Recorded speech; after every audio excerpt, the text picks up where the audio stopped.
And that's where your guidance system comes in, because the law of attraction is responding to who you really are and all that you've become. And also the law of attraction is responding to what you've got going on right now.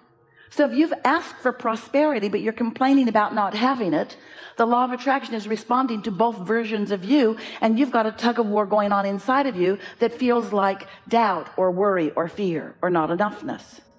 But if you've asked for more, and you have, and the law of attraction is responding to your inner being who's holding this vision of your prosperity and who has accumulated the cooperative components to provide for you the magnificent abundance that you request and that you deserve. So the cooperative components are all coming together on your behalf. And the law of attraction is summoning you as one of the cooperative components. The question that we want to ask you right here and now is, how cooperative are you? Not that much. And the reason that you are not cooperative to your own requests for all kinds of wonderful things is because you've picked up beliefs along your trail that you hold active in your vibration that serve as vibrational resistance to the desires that you hold. So when you want something that you don't believe, then you're not going with the flow of who you are. And the law of attraction, who is responding to both aspects of magnificent you, is the reason that you feel negative emotion. If you were believing in what you're asking for, you'd feel fantastic. You'd feel confident and sure. You'd feel frisky. Others would think that you were obnoxious. Nothing would get you down. It wouldn't matter what they say. You would know. They'd say, you can't do it. And you'd say, I don't care what you think. Your thoughts are based on bogus information. You must not know about my vortex. You must not know about my vibrational reality. You must not know who I am and how I came and how I sifted and sorted and how I launched desires and how the law of attraction is responding to my desires and how all of this is being set up for me. You must not know that all I have to do is give up my resistance, which means just stay glad, just stay satisfied, just stay happy. And in doing that, I become a cooperative component, and I get drawn right into the path of least resistance where ideas come to me. I've got great timing. Things occur to me, and other people like you who don't understand all of this watch the magnificent things that just keep opening for me and witness the fun I have as I move along my trail, and they think, oh, that's not fair. But it is, because you have a vortex too, and law of attraction is responding to you too. You've just got onreitis. You're just facing too much reality. You think reality is what's over here already manifested. What is manifested now, what you're currently living, is old news. Where the action is in what you've asked for and your journey from where you are on your way to that. That's the sweet zone. That's the joyous zone. That's where living happily ever after is. And it is as simple as finding something right now to feel satisfied about, even though there might be things to not feel so satisfied about. Even though there are some things to not feel so satisfied about, you're oriented toward looking for things that you're satisfied about, because you have come to understand that satisfaction in the moment is the key to you being a vibrational match to what's in your vortex. And when you're a vibrational match to what's in your vortex, then you're in what we call the receiving mode of your inner being who really knows. And that's where songwriters get their great songs. That's where inspired people, painters, all kinds of inventors, all kinds of creators, that's where those ideas come from, because your needs help you to identify through your problems and contrast your desires. And then your inner being is all over your desire and never deviates from the idea of your desire. And in doing so, the cooperative components are gathered all around your inner being. All you got to do is hang out where your inner being is, and those ideas are yours as well, you see. But if you are a realist, meaning if you are looking at reality as it is. Now, we just want to explain this really briefly, and then off we'll go. Think about thoughts turning to things, because that's what's happening. That's how everything that you see in this leading edge has come about. There's vibrations that have turned to thoughts, and thoughts that have turned to words, and words that have turned to experiences, and experiences that have turned to things. In other words, it's this vibrational evolution. There's a process of the evolution, and it's thoughts turning to things. We want you to think about that. But you, bless your hearts, as humans, you just want to talk about the things, the things, the things, the things, the things. You don't want to think about the thoughts turning to the things. That's not as interesting as the things that have already been turned to from the thoughts. Ooh, let's go right to the stuff. Never mind how it got here. Never mind who thought it into being. Let's just look at it and let's sort it out. Throw that in the good pile, throw that in the bad pile, throw that in the good pile, throw that in the bad pile. This pie isn't big enough for me. When you start sorting out the results of what others have thought, instead of paying attention to what you're thinking, then you've lost your connection to the process of creation. And now you're just fighting over the spoils. And you're a miserable lot when you do that. Arguing with each other about who's right and who's wrong. And you know what's so interesting about that? As you decide what pile you want to be in, should I get in the Democrat pile or should I be in the Republican pile? Should I get in the right pile or the wrong pile? What pile on what subject should I be in? We want to say to you, playfully, meaning it with everything that we are, that there are really only two piles. One is the pile of those who are in this moment in alignment with the wholeness of who they are, or the pile of those in this moment who are not in alignment with who they really are. And if you are in alignment with who you really are, you feel so good. And if you're not in alignment with who you really are, you feel so awful. And then you want to blame everybody and everything about why you don't feel so good, when you've given your power away to feel good, because you've put it all upon what they're doing over there, you see. So we think it's nice that you are coming to know that you create your own reality. And we like it when you understand that you are so much more than you see here in this human body. And we like it so much when you begin to associate the way you feel with your vibrational offering in the moment. And we like it even more when you associate the way you feel in this moment by the way you feel. You understand that what it means is, it is your relationship with what you have asked for, what you have become, and nothing else. It does not have anything to do with anyone else on the planet. No one else is meant to stand in a way to make themselves your object of attention that is pleasing to you.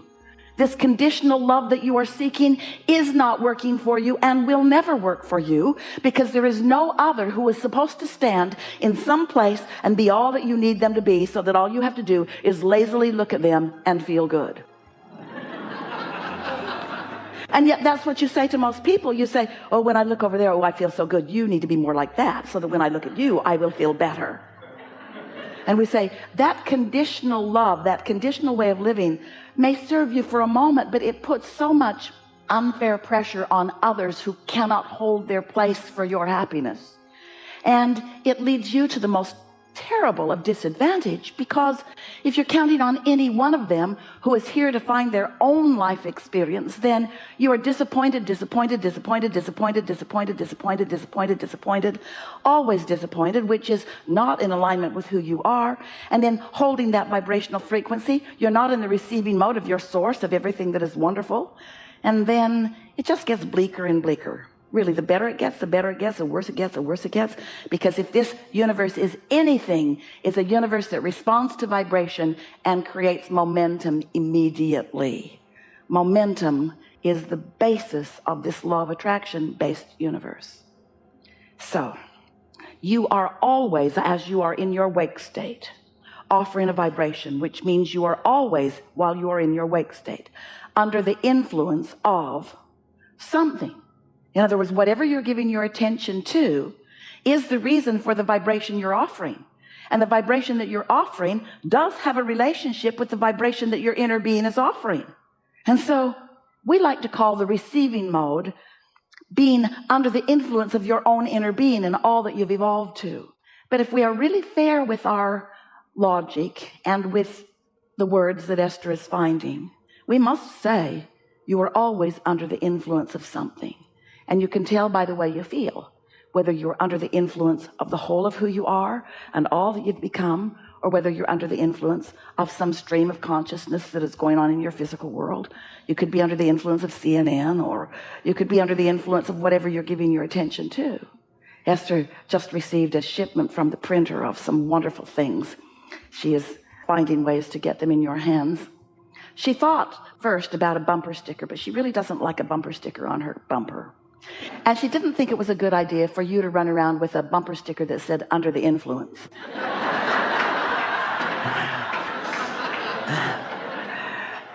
So it is a dash card that when you look at it, you can't read it. It's backwards. It's weird. It looks like hieroglyphics. But when you lay it on your dash, it reflects onto the windshield and it says, under the influence.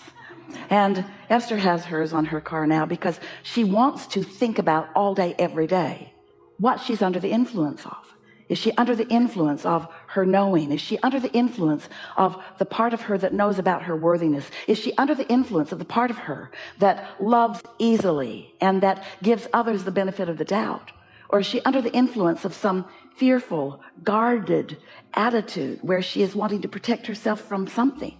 And when she sees that, she knows immediately what the answer to that question is, because the answer is held in the way she feels. When she feels wonderful, she knows what influence she is under. She is under the influence of the whole of who she is, of her own source energy. She's under the influence of her expanded beingness. And when she is, that means she's in the receiving mode. And when she's in the receiving mode of that, that means she's tuned in, tapped in, turned on. That means when her inner being thinks a thought about where she is in any moment, and you know what?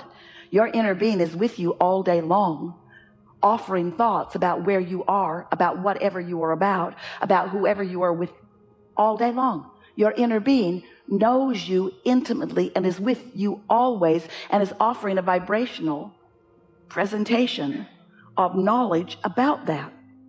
And when you are tuned in, tapped in, turned on, when you're in that receiving mode, then, your impulse to move, your impulse to speak, you can tell as words come out of your mouth what influence you are under. So we're not asking you to always be under the influence of your inner being, because you said, if I wanted to be with my inner being always, I wouldn't have projected my consciousness into this physical body, into this contrasting environment. You said, I'm coming to experience contrast in order to ask for more. I'm coming to find a problem to which a solution must be attracted, because in the moment that a problem is coming into focus, the solution is too. In the moment that a question is coming into focus, the answer is too. It's just the vibrational nature of this universe. And so you said, I'll go forth and I'll mix it up and I'll ask for more than I have or anyone has ever asked for before. And your inner being said, and when you ask, we'll be right here and we'll focus upon what you've asked for. And we'll hold our consciousness upon what you've asked for. We'll keep that light on all the time. We will offer it, and law of attraction will respond to it. And if you are listening, if from time to time you can get into that receiving mode, you will feel yourself inspired. You will feel yourself called toward the cooperation with your own desire. And you said, game on. So here you are. Here you are. And sometimes you're a cooperative component and sometimes you're not.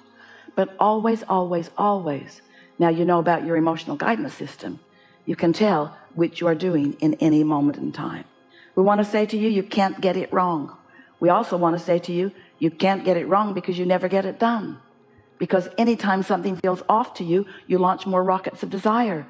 We just think that it would be so wonderful if you would move in the direction of what you want more often. Thoughts turn to things. This is the leading edge. You get to witness. It's not just an idea. It's an idea in a state of becoming. And when you're tuned into who you are, you get to witness it becoming. You get to feel the thrill of the idea being born within you. And you get to feel yourself on point with it or not. You get to feel whether you're honed into it, just like turning your dial to tune into any signal in your vibrational world. And you get to feel when you've clicked into place, and then you get to witness the results of being clicked into place. You get to watch the universe respond to your alignment. You get to watch your life unfold. And as you hear us, you come to understand that your life is unfolding in exact reflection to the vibrational mix that you've got going on.